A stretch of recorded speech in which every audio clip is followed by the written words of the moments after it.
Terima kasih Tuan Ketua. Assalamualaikum warahmatullahi wabarakatuh. Salam sejahtera.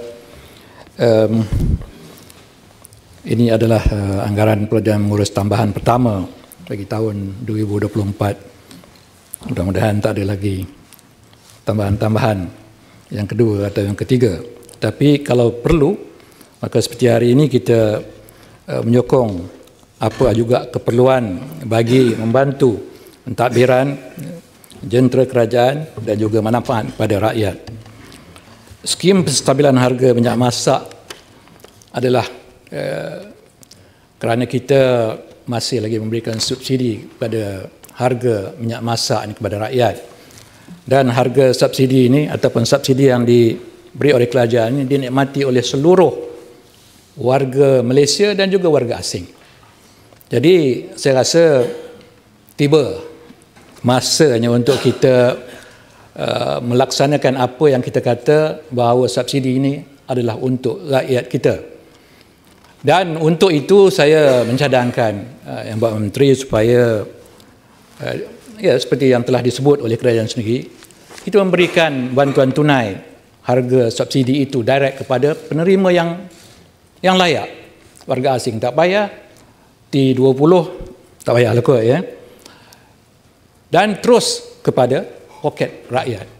Artinya bila mereka membeli minyak masak, wang yang mereka gunakan itu, mereka kena fikir dua kali. Mungkin untuk menjimatkan atau menyelamatkan wang, mereka akan kurang mengambil minyak. Dan ini juga satu perkara yang baik dari segi kesihatan.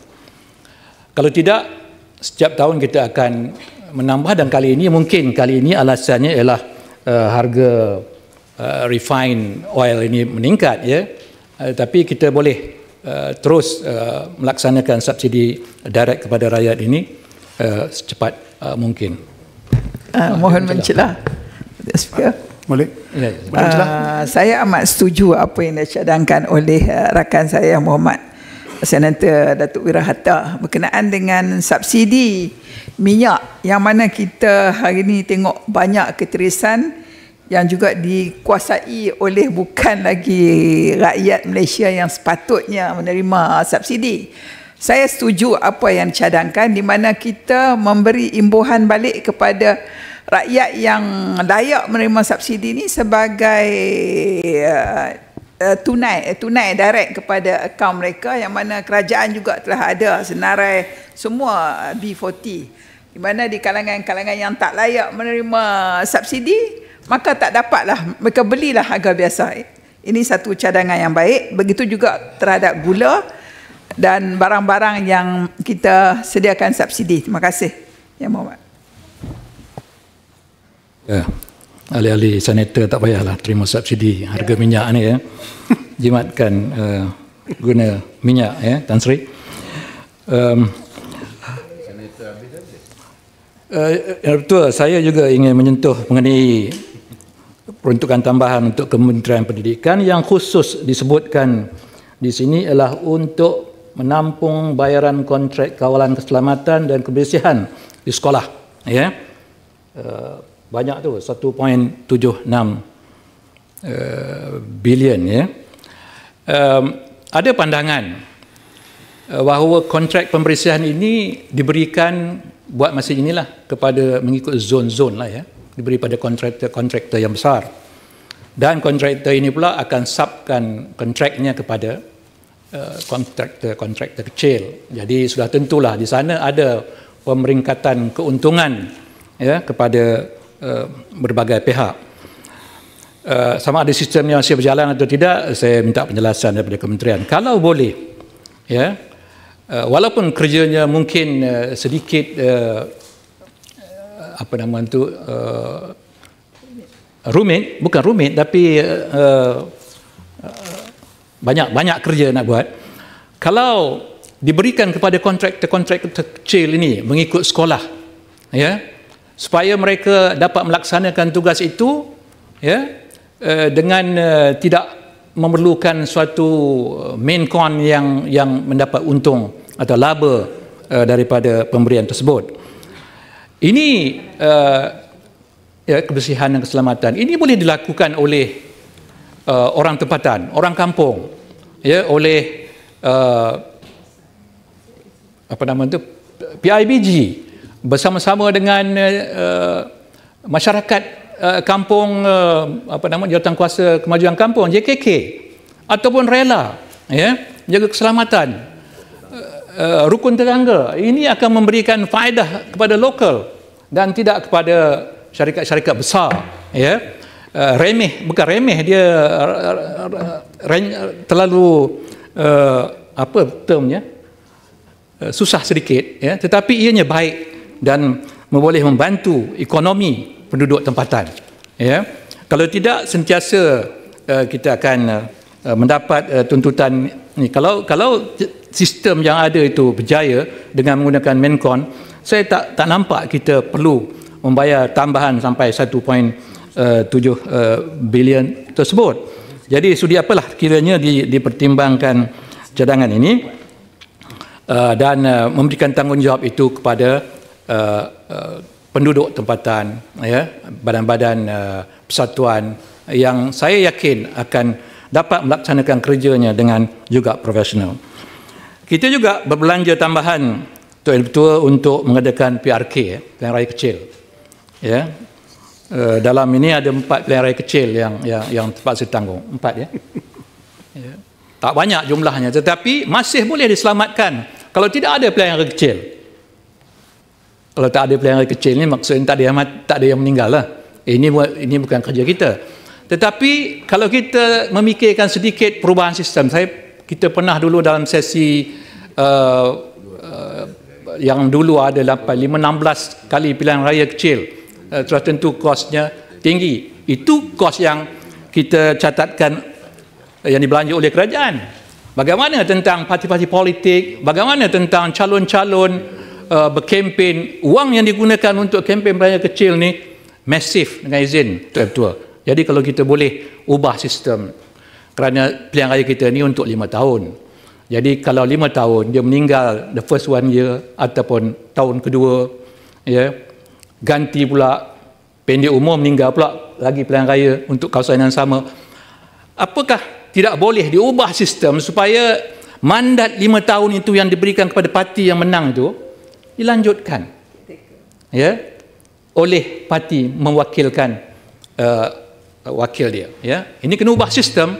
Mungkin wakil calon tu layak letakkan kerana bersusah payah menang pilihan raya tu, tiba-tiba 2 tahun kita sudah terpaksa berbelanja besar lagi. Tapi ini memerlukan satu pemikiran yang agak kontroversial, kerana sekarang pun sudah ada 2 tahun terakhir daripada pengurusan kemenangan itu, kalau meninggal tak ada pilihan raya. Tapi saya mencadangkan supaya keseluruhan 5 tahun itu tak ada pilihan raya. Terus Tan Sri Fadmi nak tanya tu, sama ada apa ni YB dah buat pemeriksaan kesihatan belum? Datuk Tua, saya tertarik dengan hujahan YB sahabat saya ni.